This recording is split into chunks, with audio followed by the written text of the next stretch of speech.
네, 반갑습니다. 우리 리더 여러분. 오늘 함께 같이 또 이렇게 3학기 첫 우리 GBS를 함께 같이 나눠보게 됐습니다. 오늘 특별히 이제 데살로니가 후서의 말씀을 가지고 함께 같이 말씀을 나눌 때에 저 여러분에게 큰 은혜가 임하기를 바라겠고요. 또 함께 같이 말씀 나누는 우리 소그룹 지체들 가운데도 큰 은혜가 넘쳐났으면 좋겠습니다. 자, 오늘 우리 본문은요, 데살로니가 3장 1절에서 18절까지의 말씀, 네, 데살로니가 후서 마지막 말씀입니다. 우리 한 장 전체인데요. 오늘 이 본문을 가지고 말씀대로 살다가 낙심될 때라는 제목으로 함께 같이 말씀 나눠 보도록 하겠습니다. 성도의 삶에서 그 신앙인의 삶에서 가장 이해가 되지 않고 받아들이기 힘든 것들 중에 하나가 바로 성도의 고난입니다. 하나님을 믿는다라고 하는데도 여전히 우리의 삶에 남아있는 고난들이 참 우리의 마음을 힘들게 하기도 하고 우리의 믿음을 흔들기도 합니다. 자, 그런데 그것은 지금 우리뿐만 아니라 이전에 있었던 많은 믿음의 선배들의 고민이고 또 신앙의 싸움이었습니다. 그런 우리들을 향해서 사도 바울은 어떻게 이 신앙의 문제들이, 특히 이 고난의 문제들이 다가올 때 낙심하지 않고 끝까지 잘 버틸 수 있을지 함께 같이 생각을 해보자 라고 그렇게 이야기를 합니다. 오늘 말씀을 통해서 우리의 삶에 낙심이 다가올 때, 고난이 다가올 때 어떻게 우리가 넘어지지 않고 끝까지 잘 우리의 신앙을 잘 이끌어갈 수 있을지 함께 같이 말씀들을 좀 살펴보도록 하겠습니다. 자, 먼저 우리 1번 문제부터 한번 보도록 하겠습니다. 자, 바울은 데살로니가 교인들에게 기도를 부탁하고 그들을 향한 확신과 바람을 고백합니다 라고 그렇게 이야기를 합니다.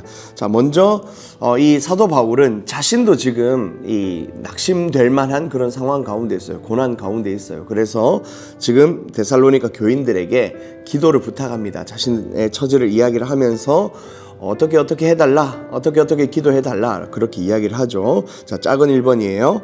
자, 바울은 자신과 일행이 어떤 사람들에게서 벗어나도록 기도해달라고 부탁합니까? 자, 2절 말씀인데요. 자, 또한 우리를 부당하고 악한 사람들에게서 건지시옵소서 하라. 믿음은 모든 사람의 것이 아니니라 라고 그렇게 이야기를 합니다. 자, 어떤 사람들에게서 라고 이야기를 합니까?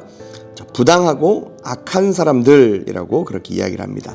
자, 여기 나와 있는 이 부당하고 악한 사람들은요, 바로 이제 아무런 이유 없이 바울이 복음을 전한다는 이유 하나만으로 바울에게 이 여러 가지 위협을 가했던 그 사람들을 의미합니다. 어떻게 보면 이 바울도 이전에 그런 사람이었죠. 자신도 이 유대인 중에 한 사람으로서 이 복음을 전하는 그리스도인들에게 정말 열심을 다해 이렇게 고난을 안겨주었던 그런 사람들입니다. 어떻게 보면 이제 자신의 옛 모습이 생각날 거예요. 자, 그런데 사도 바울은 그들을 악하게 대하기보다는 오히려 믿음의 동지들에게 기도합니다. 부당하고 악한 그들에게서 내가 벗어날 수 있도록 기도해달라라고 그렇게 이야기를 하고 있습니다. 자, 그러면서 이 바울은 무언가를 자꾸 이렇게 막 밀어내기보다는 자기 안에 무언가를 채우려고 노력했습니다. 2번 문제예요. 자, 바울은 주께서 데살로니가 교인들의 마음을 어디로 인도하기를 바랍니까? 5절 말씀입니다. 자, 주께서 너희 마음을 인도하여 하나님의 사랑과 그리스도의 인내에 들어가게 하시기를 원하노라 라고 그렇게 이야기를 하고 있습니다. 자, 지금 이 사도 바울은 뭐라고 이야기하냐면 고난이 찾아올 때에 하나님의 사랑이, 그리스도의 인내가 나를 정말 행악자에 있을 때부터 나를 놓치지 않고 붙들어 주셨던 하나님의 사랑과 그리스도 인내가 나를 새롭게 하시기를 바란다. 나를 새롭게 하고 너희도 새롭게 하기를 바란다 라고 그렇게 기도를 하고 있죠. 자, 이것이 바로 사도 바울이 고난을 이겨낼 수 있었던 그 방법이자 비결이었습니다. 자, 우리 여기까지 하면서 우리 나눔 1번 문제 한번 같이 보도록 하겠습니다. 자, 나눌 1번입니다. 말씀을 따라 사는 삶에 항상 좋은 일만 기다리고 있는 것은 아닙니다. 부당하고 악한 사람들을 만나거나 고통스러운 현실에 부딪히기도 합니다. 이럴 때 하나님의 사랑과 그리스도의 인내가 필요합니다. 사랑과 인내로 고난의 시간을 이겨낸 적이 있다면 서로 나눠봅시다 라고 그렇게 이야기를 하고 있어요. 자, 여러분들은 고난이 있을 때, 여러분의 삶에 정말 아픈 일이 있을 때 어떻게 대처하십니까? 그리고 그것들을 어떻게 이겨나가십니까? 그리스도인이라면 우리 앞에 다가온 이 고난을 대하는 자세가, 모습이 좀 달라야 할 것 같아요. 바울은 하나님의 사랑, 정말 행악자였지만, 정말 나쁜 사람이었지만, 그럼에도 불구하고 이 사람이 다시 회복되어서 하나님 앞에 설 수 있을 거라는 그 기대와 사랑, 그 사랑이 필요하다라고 그렇게 이야기를 하죠. 또 한 가지는 그리스도의 인내, 정말 끝까지 참아내고 십자가 앞에서도 인내하셨던 예수 그리스도의 인내가 우리의 삶에 필요하다라고 그렇게 이야기를 합니다. 오늘 나눈 문제는요, 어떻게 우리가 사랑과 이 인내로 그 고난의 시간들을 지나왔는지, 이겨냈는지를 함께 같이 이야기해보자 라고 그렇게 이야기를 하는데, 정말 우리의 삶에 고난이 왔을 때 하나님의 사랑과 그리스도의 인내로 우리 앞에 있었던 문제들을 우리가 이겨내고 극복해내고 잘 넘어갔었던 그런 적들이 있다면 함께 같이 우리 지체들과 함께 같이 말씀을 잘 나눠보시고요. 또한 그 가운데서 또 앞으로의 우리의 삶에 다가올 여러 가지 시험들에서도 이겨낼 수 있는 그런 여러분들의 귀한 소망이 생길 수 있기를 바라겠습니다. 자, 2번 문제로 한번 넘어가 보도록 하겠습니다. 자, 2번. 바울은 데살로니가 교회 안에 있는 게으름의 문제를 다룹니다 라고 그렇게 이야기를 합니다. 자, 데살로니가 교회 안에 어떤 문제가 있었냐면 바로 이 게으름이라고 하는 문제가 있었습니다. 혹시 여기서 뜨끔하시는 분이 있을지 모르겠어요. 자, 그런데 여기 나와 있는 이 데살로니가 교회 안에 있는 성도들의 게으름은 조금 우리와는 궤를 조금 달리 합니다. 여기 이 데살로니가 교회 안에 있었던 이 게으름은 무엇이냐면 바로 잘못된 종말론에서 오는 그런 게으름이었습니다. 주님이 이제 승천하셨어요. 다시 오시겠다고 재림을 약속하셨죠. 그런데 문제는 이제 그때가 언젠지 모른다라는 겁니다. 자, 그런데 이 언젠지 모르기 때문에 앞으로 주님 오실 때를 언제 오실지 모르기 때문에 우리가 그때를 준비하며 거룩하게 매일매일 최선을 다해 살기로 이 우리의 삶을 결단하는 것이 건강한 이 종말을 바라보는 시각일진데, 이 데살로니가 교회 안에 있었던 어떤 사람들은 주님이 이제 언제 오실지 모르는데 곧 오실지도 모른다는 거예요. 물론 이제 주님 입장에서는 곧이지만 우리에게서는 언제인지 모른다라는. 그래서 이 사람들은 무엇을 택하냐? 주님이 오시면 다 끝나니까 그냥 놀고 먹자, 게으름 피우자라고 그렇게 결정을 한 겁니다. 그래서 이 잘못된 종말에 대한 인식에서 비롯한 게으름들이 이 데살로니가 교회 안에 좀 일어났다라는 것이죠. 그래서 생업을 포기하고 아무런 일도 하지 않고 그저 교회 안에서 마지막 때를 기다리면서 그렇게 희한하게 살아가는 사람들이 이 데살로니가 교회 안에 있었다라는 겁니다. 자, 오늘 그 배경을 가지고 좀 살펴보도록 하겠습니다. 작은 1번이에요. 자, 바울은 게으른 사람들을 어떻게 대하라고 권합니까? 라고 그렇게 이야기를 합니다. 먼저 6절과 14절입니다. 자, 바울은 이 사람들에 대해서 조금 두 가지 트랙으로 이야기를 하고 있어요. 첫 번째 트랙은 6절과 14절입니다. 6절 먼저 읽을게요. 형제들아, 우리 주 예수 그리스도의 이름으로 너희를 명하노니 게으르게 행하고 우리에게서 받은 전통대로 행하지 아니하는 모든 형제에게서 떠나라 라고 그렇게 이야기를 합니다. 자, 그리고 14절입니다. 누가 이 편지에 한 우리 말을 순종하지 아니하거든 그 사람을 지목하여 사귀지 말고 그로 하여금 부끄럽게 하라 라고 그렇게 이야기를 합니다. 자, 첫 번째 트랙은 뭡니까? 바로 떠나라 라는 겁니다. 자, 멀리하여 사귀지 말고 그로 하여금 부끄럽게 하라 라고 그렇게 이야기를 합니다. 자, 그러니까 잘못된 이 신앙적인 이 모습을 가지고 있는 사람들은 일단은 그 사람들을 멀리해라 라는 겁니다. 멀리해서 사귀지 말고 그로 하여금 부끄럽게 하라 라고 그렇게 이야기를 합니다. 자, 그런데 이 부끄럽게 하다도요, 막 저기 막 이렇게 막 꼽주고 막 이렇게 막 정죄하고 그런 것은 아닙니다. 그 사람이 내가 잘못된 신앙을 가지고 있었구나 라는 것을 깨우칠 수 있도록 너희가 제대로 된 것을 일러주라 라는 그런 의미이겠죠. 자, 그래서 아무튼 정답은 멀리하여 사귀지 말고 그로 하여금 부끄럽게 하라 라고 그렇게 이야기를 합니다. 자, 두 번째 트랙은요 15절입니다. 자, 15절. 자, 그러나 원수와 같이 생각하지 말고 형제같이 권면하라 라고 그렇게 이야기를 하죠. 자, 정답을 달아봐도 자, 원수, 형제 이렇게 달아볼 수 있겠습니다. 자, 분명히 잘못된 신앙적인 지식을 가지고 있는 건 맞아요. 이것이 잘못됐습니다. 그리고 그것을 정말 잘못됐다고 일깨워 줘야 합니다. 자, 그런데 중요한 것은 무엇이냐면 원수와 같이 생각하지 말고 죽일 놈처럼 그렇게 생각하지 말고 형제와 같이 권면하라. 분명히 그 사람이 잘못되었지만 내 가족이라고 생각하고 내 형제라고 생각하고 잘 타이르고 권면하라 라는 것이 사도 바울의 가르침입니다. 자, 그래서 두 가지 트랙 기억하십시오. 잘못된 것은 우리가 당장 벗어나야 되고 잘못되었다고 지적해야 됩니다. 하지만 또 다른 트랙, 사랑의 트랙이 있습니다.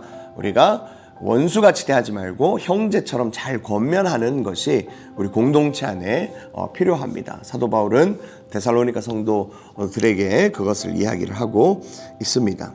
자, 작은 2번이에요. 자, 데살로니가에 있을 때 바울은 본을 보이기 위해 어떻게 행동했습니까? 8절 말씀 한번 같이 읽겠습니다.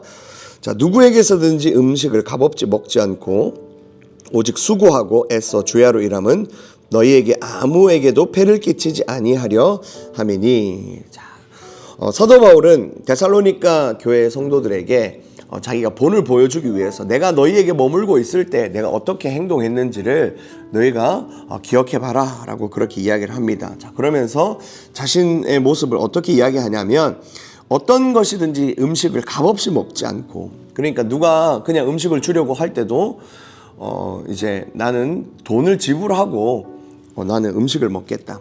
수고해서 애써서 주야로 일함으로써 그 누구에게도 폐를 끼치지 않고 게으르게 살지 않고 나는 이 신앙인의 모습을 열심히 일하는 수고하는 그 신앙인의 모습을 너희에게 보여주었다라고 그렇게 이야기를 하죠. 그러니까 너희도 게으름에 빠지지 말고 마지막 때가 언젠지 모르는데 게으름에 빠져서 실족하지 말고 열심히 일해라 라고 그렇게 권면하고 있습니다. 자, 3번 문제에도 마찬가지입니다. 자, 바울은 도무지 일하지 않는 게으른 사람에게 주는 권면이 무엇입니까? 12절. 자, 이런 자들에게 우리가 명하고 주 예수 그리스도 안에서 권하기를 조용히 일하여 자기 양식을 먹으라 하노라. 자, 조용히 일하여 자기 양식을 먹으라 라고 그렇게 이야기를 합니다. 그러니까 이제 이 사람들이 게으름 피우면서 또 굉장히 분란을 만들었던 것 같아요. 그래서 사도 바울이 조용해라. 괜히 이 쓸데없는 말 하지 말고 건강하지 못한 그런 이야기들 하지 말고 조용히 일하여 자기 양식을 먹으라 라고 그렇게 권면하고 있습니다. 그리스도교는, 기독교는 미래를 지향적인 종교이지만 그렇다고 현세를 막 살아가는 종교가 아닙니다. 오히려 우리에게 미래가 약속되어져 있기에 그 미래에 걸맞는 현세를 만들어가는 것이 바로 기독교의 가르침입니다. 그래서 지금 열심히 우리의 맡겨진 삶을 잘 살아서 정말 그래서 저 천국에 갔을 때 부끄럽지 않는 그 자로 살아가도록 조용히 일해라. 자, 이것이 오늘 데살로니가 3장의 가르침입니다. 자, 마지막 4번이에요. 자, 말씀대로 살지 않는 이들 때문에 속상한 이들에게 주는 권면은 무엇입니까? 라고 그렇게 이야기를 합니다. 자, 그런데 이런 사람들이 중간에 있으면 사실 열심히 살아가는 사람들이 굉장히 낙심할 수밖에 없습니다. 자, 그래서 사도 바울은 그들을 향해서도 저들을 잘 권면하면서 공동체를 잘 일구어가는 그들을 향해서도 이야기를 하고 있습니다. 13절이죠. 형제들아 너희는 선을 행하다가 낙심하지 말라라고. 그렇게 이야기를 합니다.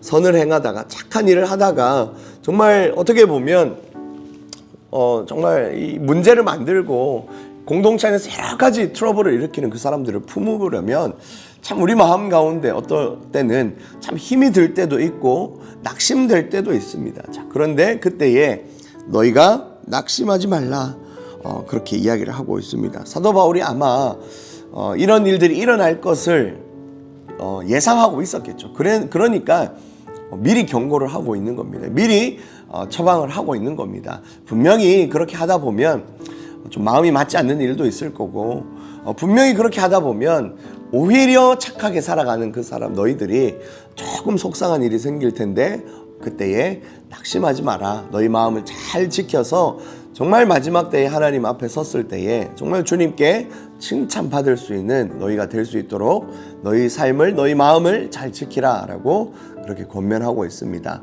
우리 사랑하는 우리 리더들의 모든 모습도 이와 같이 아름답고 좀 든든하게 세워졌으면 좋겠습니다. 자, 나눔 2번과 3번 문제 한번 보도록 할게요. 자, 나눔 2번입니다. 자, 교회 안에 누군가가 말씀에 불순종하고 공동체에 폐를 끼치면 실망하여 맥이 풀릴 수 있습니다. 그렇지만 순종의 삶을 멈추거나 형제 자매를 포기하지 말고 필요하다면 공동체가 징계해서라도 불순종하는 지체의 회개와 회복을 도와야 합니다. 낙심할 뻔했으나 잠시 숨을 고르고 믿음의 경주를 이어간 은혜의 일들이 있다면 나눠봅시다 라고 그렇게 이야기를 합니다. 자, 분명히 또 교회 안에 이런 일들이 있을 것이다 라고 이야기를 하죠. 자, 그런데 이런 일들이 있어도 그래도 우리는 감사하게도 하나님의 은혜로 지금까지 신앙생활을 잘 하고 있습니다. 아마 여러분들이 낙심하지 않고 믿음을 잘 붙들어 왔을 것 같아요. 그런 또 하나님이 우리 마음을 또 붙들어 주시고 지켜주셨던, 내가 정말 내 마음을 잘 지키고 정말 하나님 앞에서 우리가 신실하게 살아왔었던 그런 은혜의 경험들과 간증들이 있다면 한번 나누어 보시면 좋을 것 같습니다. 자, 나눔 3번입니다. 자, 바울은 교회 공동체의 유익을 위해 정당한 권리를 포기하면서까지 교인들을 교훈하려 했습니다. 이 역시 선을 행하다가 낙심하지 않음의 예입니다. 나의 삶에도 바울의 본을 따라야 할 점이 있다면 나눠봅시다 라고 그렇게 이야기를 합니다.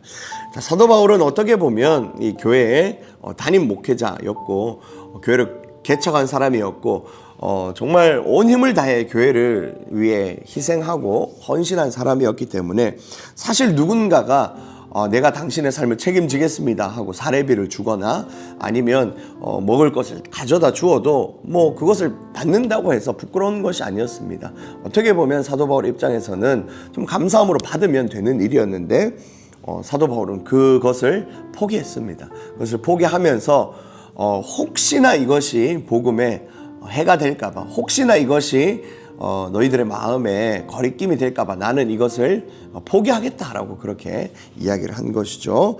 자, 우리의 삶에도 이 바울처럼 내가 좀 당연하게 이건 내 크레딧이야, 내 것이야 라고 그렇게 이야기할 수 있음에도 불구하고 좀 포기하고 이것을 복음을 위해서, 또한 공동체를 위해서, 또한 다른 형제 자매를 위해서 우리가 이것을 좀 사용해 본 경험이 있다면 그런 것들을 나눠봐도 좋을 것 같고요. 아니면 내 마음 가운데 또 그런 감동이 있다면 우리가 바울을 좀 본받아서 내가 좀 이렇게 해봐야 되겠습니다 하고 나누어 볼 그런 이 나눔들도 좀 함께 있으면 좋을 것 같습니다.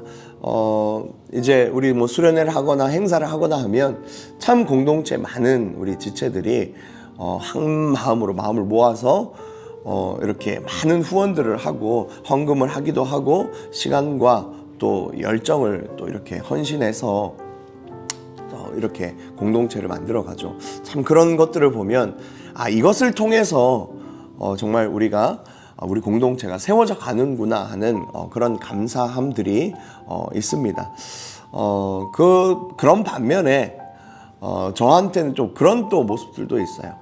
정말 마음을 다해서 헌신하는 사람들이 있는데 또 오히려 한 발 뒤로 빠져서 판단하기만 하고 정죄하기만 하고 뭔가 평가하기만 좋아하는 그런 사람들도 분명히 우리 안에는 존재할 수 있습니다.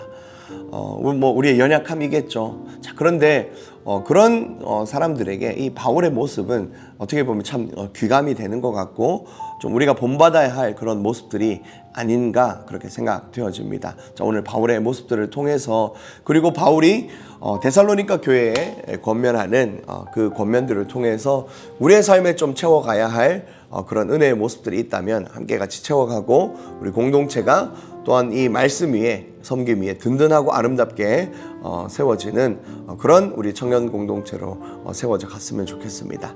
자, 오늘 말씀을 또 잘 묵상하시면서 우리 주일 소그룹 이제 3학기 첫 소그룹 GBS겠죠. 여러분들 잘 준비를 해주시고 또한 이 은혜의 말씀들을 더 소망을 가지고 또 3학기 잘 우리가 말씀으로 살아갈 수 있도록 여러분들이 잘 나누어 주셨으면 좋겠습니다.